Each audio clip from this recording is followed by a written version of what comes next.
बंदो सत्य गुरु चरण को, करूं प्रेम परिणाम। है शुभ हरण मंगल करण, श्री देव चंद्र है नाम। प्राणनाथ निज मूलपति, मेहराज शुभ नाम। तेज युगल श्यामा, किशोर को पल पल करूं प्रणाम। एक समय की बात है, एक महात्मा घूमते हुए भ्रमण के लिए अपने स्थान से भ्रमण के लिए जा रहे थे। जिस मार्ग से वे जा रहे थे, उन्होंने देखा कि मध्य में जो है धन का एक बैग पड़ा हुआ है और वह खुला हुआ है, हीरे मोतियों से भरा हुआ है। तो जैसे ही वे उस मार्ग से निकलते हुए गांव के पास पहुँचे, उन्होंने देखा कि 2-3 बच्चे वहाँ पर बैठे हुए हैं।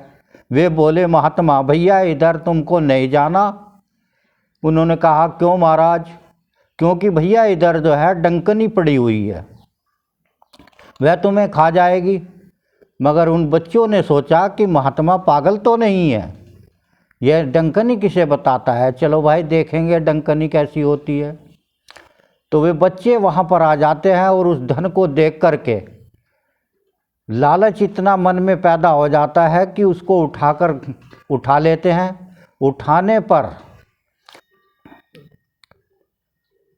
जैसे ही वे उसको जो है बंटवारे की बात आ जाती है कि भाई आधा आधा बांट लेंगे, तो वे वहाँ से मन में पाप आने से, दोनों प्राणियों के 2 बच्चे हैं, दोनों के मन में पाप बढ़िया आ गया और बंटवारे की बात आ गई। वे कहने लगे, भैया तो एक काम कर, मैं तो दारू पीता नहीं, तू दारू पीता है तो तू जा करके एक पौवा मेरा ले आना, और भैया मैं मिठाई खाऊंगा, मिठाई लेके आना।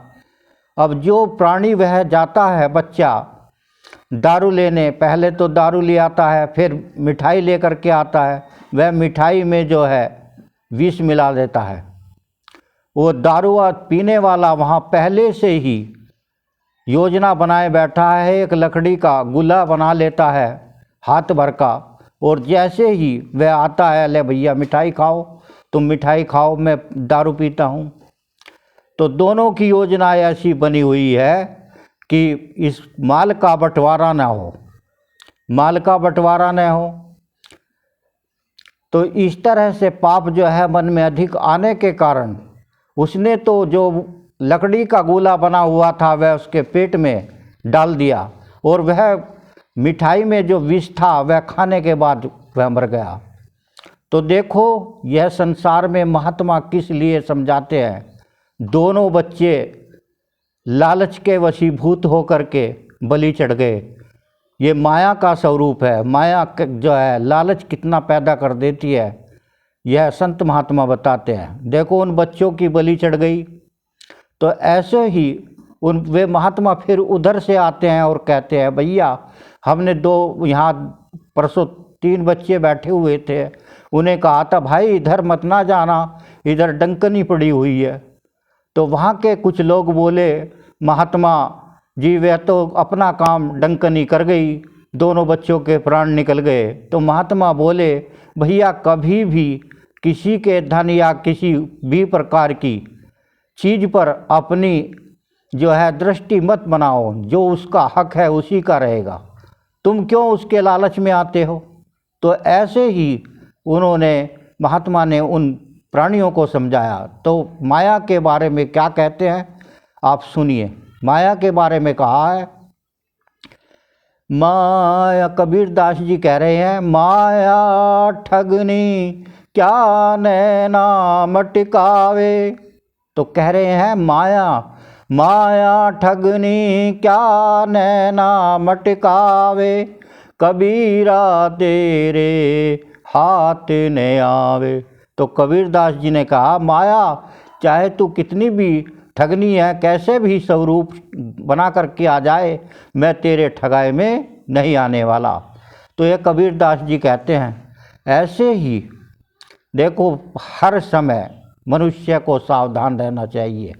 यदि आप संसार में सुखी रहना चाहते हैं तो आप इस बात को, अपने कर्तव्य को ध्यान में ले लें कि आपका परम लक्ष्य जो है क्या है। परम लक्ष्य है हर कर्म को करते समय उस परमात्मा का ध्यान रखो, और जब भी समय मिले जब भी उस परमात्मा का भजन करना आरंभ कर दो, और जो भी कर्म करते हो उसे निस्वार्थ करो, इसका हमें कोई फल नहीं चाहिए। यदि आप निस्वार्थ करोगे तो किन किन दोषों से बच जाओगे, यह आप सोचो। आपके मन में लालच के वशीभूत क्रोध उत्पन्न होता है, और क्रोध से विनाश उत्पन्न होता है, और जब विनाश हो गया तो फिर रहा क्या। तो ऐसे ही प्राणी को जो भी कर्म करना है वो निस्वार्थ करो, वो परमात्मा का काम है। आप कर्म करिए, फल देना उनका काम है, वह तुम्हें चिंता करने की कोई आवश्यकता नहीं, सिर्फ कर्म करना है। कर्म करोगे अपना कर्तव्य समझकर और निष्भाव से करोगे तो उस बारे में बताते हैं कैसे इस संसार में दुख से बचना है। उन्होंने कहा है, क्या कह रहे हैं, नेकी कर कुएं में डाल। आप कोई भी काम करते हो, किसी का भी भला करते हो तो उसे कुएं में डाल दो। कुएं में डालने का क्या मतलब है कि उसको भूल जाओ हमने किसी प्राणी के प्रति कोई अच्छा कर्म किया है, क्योंकि आप नहीं जानते जिसके प्रति आप अच्छा कर्म कर रहे हो कि उसके मन में क्या चल रहा है, वो किस तरह की भाग्यता वाणी का प्रयोग तुम्हारे प्रति करता है, उसके हृदय में कितनी ईर्ष्या बसी हुई है, तुम उसके बारे में नहीं जानते। तो तुम्हारा कर्तव्य है केवल भला कर्म करो, समाज के लिए, किसी भी जाति समाज वर्ण इनसे ऊपर के उठ करके समाज हित के नहीं पूरे देश हित के लिए कर्म करो। किसी भी प्राणी के प्रति द्वेष भाव न रखो। द्वेष उत्पन्न होता कब है, जब हम यह मान लेते हैं कि यह पराया है, यह अपना है, तो राग द्वेष सब हमारे हृदय में उत्पन्न होने लगते हैं। यह संत महात्मा समदर्शी होते हैं, इसीलिए वे सब के प्रति समान भाव रखते हैं। समानता जब आ जाएगी तो राग द्वेष आपके पास ही नहीं आएगा, तो उदय तो वह होगा कैसे। देखो, एक बार एक महात्मा भ्रमण के लिए चले जा रहे थे, वहाँ पर उन्होंने देखा कि गांव नगर के बाहर 3 देवियाँ बैठी हुई हैं। उन्होंने कहा कि हे देवी, आप कौन हैं। उन्होंने वह उस समय उन देवियों से उन्होंने कोई प्रश्न नहीं किया, वह सिर्फ प्रणाम करके वहाँ से आगे के लिए भ्रमण के लिए निकल जाते हैं। अब उन तीनों देवियों में जैसो ही उन्होंने महात्मा ने प्रणाम किया, उन तीनों देवियों में विवाद हो गया। वह आपस में लड़ने लगी कि मुझको प्रणाम किया है, मुझको प्रणाम किया है। तो वे तीनों में विवाद होने के बाद उन्होंने कहा कि महात्मा जी की जो है हम तीनों इंतजार करते हैं। बोलो कृष्ण कन्हैया लाल की जय, सतगुरु महाराज की जय। तो जैसे ही महात्मा जी कुछ समय पश्चात वापस आते हैं तो वे कहती हैं कि महाराज आप ये बताइए, तुमने हमें को कौन सी को प्रणाम किया है। उन्होंने कहा देवी आप अपना अपना नाम बताइए। तो उसने कहा कि मैं होनी हूँ, एक ने कहा मैं लक्ष्मी हूँ, एक ने कहा कि मैं बुद्धि हूँ। अब तीनों की बात सुन करके उन्होंने कहा, महाराज बोले, महात्मा बोले कि यह देवी बुद्धि तुमको मैंने प्रणाम नहीं किया, क्योंकि तुम जब काम आती हो, जब मनुष्य क्रोध करने के बाद विनाश पर पहुंच जाता है और फिर तुम जो है वहाँ पर उसकी बुद्धि पर आकर के विसर्जित हो जाती हो, इसीलिए मैंने तुमको प्रणाम नहीं किया। लक्ष्मी तुम्हारा कोई स्वरूप नहीं है, तुम किसके पास कब चली जाती हो, इसीलिए मैंने तुमको भी नहीं प्रणाम किया। अब होनी का नंबर आता है तो वे महात्मा कहते हैं कि हे देवी, मैं आपको अब भी प्रणाम करता हूँ और जाते समय भी प्रणाम किया, और आपको सत सत प्रणाम है, क्योंकि होनी का समय जब बन के आता है उसे काटना बड़ा दुर्लभ हो जाता है। बोलो सतगुरु महाराज की जय। ऐसे ही मनुष्य को हमने बताया कि दुखों से बचना है तो संसार में किसी भी कर्म को करो, उसको सोच विचार के करो और अपने हित के लिए नहीं, समाज हित के लिए करो।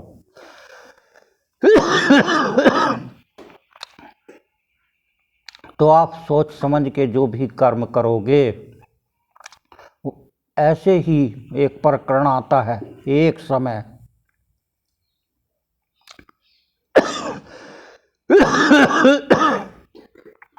एक समय की बात है कि दो प्राणी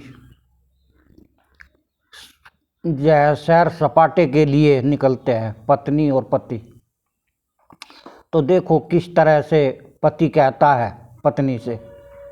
एक गधा लाइन पर खड़ा हुआ है और पति कहता है कि तुम्हारे पिताश्री खड़े हैं, मगर जो कन्या थी वह भी बहुत ही चतुर थी। वो लड़की जाकर के कहती है कि ससुर साहब प्रणाम। तो जो पति है वह अपने को चतुर मानता हुआ उसको नीचा, पत्नी को नीचा दिखाने के लिए इस तरह की बाध्यता करता है।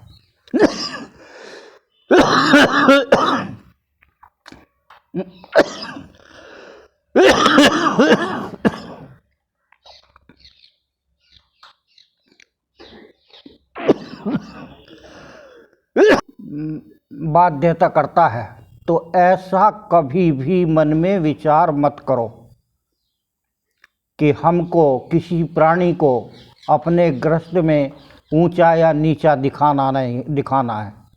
उससे आपका जो है यश नहीं फैलेगा और द्वेष ग्रस्त में प्रवेश कर जाएगा। जब द्वेष जो है ग्रस्त में प्रवेश कर गया तो वहाँ शांति कभी नहीं बनती। बोलो कृष्ण कन्हैया लाल की जय, बोलो सतगुरु महाराज की जय। ऐसे ही आपको छोटा सा प्रकरण एक और सुनाते हैं। एक समय की बात है कि एक प्राणी बहुत ही परिश्रम करता था, अपने जीवन में पूरा परिश्रम किया, मगर लक्ष्मी कभी उनसे प्रसन्न नहीं हुई, उनको बाध्यता ही बनी रही। ग्रस्त में कभी ऐसा आनंद नहीं आया कि कोई बड़ा उत्सव कर सके। उनकी इच्छाएं जो थी वे इच्छा वह छोटी बन करके रह गई, बड़ी इच्छा कभी पूर्ण नहीं हुई। तो कुछ समय पश्चात परमात्मा की इच्छा के अनुसार उनकी मृत्यु हो जाती है और मृत्यु होने पर उनको जहाँ पर कब्रिस्तान कह दो या शमशान भूमि में ले जा कर के उनको दफन कर दिया जाता है। तो दफन करने के बाद एक रोज़ 4 चोर चोरी कर कर के भागे चले आ रहे थे। अब उनके पीछे पुलिस लगी हुई थी। उन्होंने सोचा भैया किसी तरह माल से पीछा छूटे तो हमारा भी पीछा छूट जाएगा। तो इसी प्रकार वे उस माल को उस कब्र पर रख देते हैं जहाँ वह प्राणी धनहीन होकर के मृत्यु के ग्रस्त को पहुँचा था। वो धन को वो उसकी कब्र पर रख देते हैं तो अंदर से आवाज़ आती है, उसकी रूह, उसकी आत्मा उस गरीब प्राणी की कैसे कह रही है, उसके बारे में सुनिए। चल बसे दुनिया से जब हम उन्हें प्यार आया तो क्या सिर पटकते हुए हमारे मजार पे आया तो क्या, चल बसे दुनिया से जब हम, उन्हें प्यार आया तो क्या, चल बसे दुनिया से जब हम, वो हमारे मजार पे आया तो क्या। इस तरह से जो है वह रूह की आवाज़ आती है। तो देखो जो अब इसके बारे में कैसे बताते हैं, कबीरदास जी कह रहे हैं, आशा तृष्णा ना मरी, आशा तृष्णा ना मरी, मर मर गए शरीर, कह गए संत कबीर। तो संत कबीर जी कहते हैं कि शरीर छूटने के बाद भी आशा तृष्णा ये लगी रहती है। तो इस तरह से अभी एक पंडित जी, दूसरा प्रकरण आता है, उसमें क्या कहते हैं, पंडित जी कथा करने रोज जाते हैं, बहुत धन कमा लेते हैं। एक समय उनके जो एक लड़का था उसके बच्चे के रिश्ते के बात चल जाती है।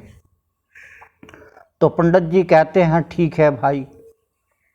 तो रिश्ते की बात जब होती है तो लड़की कुछ अधिक पढ़ी हुई होती है और पढ़ी होने के कारण वो संबंध जैसे ही बन जाता है वैसे ही घर में विवाद का कारण बन जाता है। एक रोज पंडित जी जो है घिया लेकर के आ जाते हैं, जिसको आप लौकी भी कह सकते हैं, घिया भी कह सकते हैं, कद्दू भी कह सकते हैं। तो लेकर के आ जाते हैं। पंडित जी कहते हैं कि भैया हम कथा के लिए जा रहे हैं और इतना भोजन बना करके तुम रखना, तैयार आकर के भोजन ग्रहण करेंगे। पत्नी से कह करके अपनी चले जाते हैं कि भोजन तैयार करवा देना। तो जैसे ही पंडित जी कथा करके आते हैं तो वे कहते हैं कि भोजन तैयार हो गया? नहीं। तो वे बोले भोजन तैयार क्यों नहीं हुआ? अब जाकर के सासू जी कहती है कि तूने भोजन नहीं बनाया। देखो माताजी मैं क्या करती, पिताजी उल्टी सीधी सब्जी ठा कर के लाते हैं। अब मुझे यही पता नहीं है कि यह सर्फ के पानी से धोना है या सादे पानी से धोना है। जिसमें घिया बनाने की विधि लिखी हुई थी वो मेरी घर पर रह गई। तो माताजी आप बताइए मैं भोजन कैसे बनाती?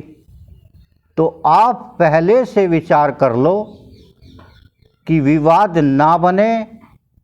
उसका कारण होता है आप जिस तरह से आपके गृहस्थ में काम होता है उसी अपने समान वाले से ही संबंध बनाओ, और नहीं तो बात वहीं पर आ जाएगी।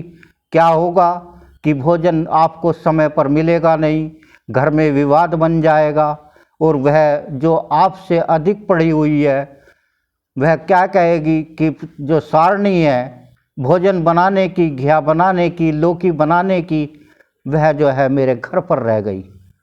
तो आपको विवाद से बचना है तो अपने समान भाव वाले से ही संबंध बनाओ, आनंद में रहोगे। बोलो कृष्ण कन्हैया लाल की जय, गोविंद बिहारी की जय।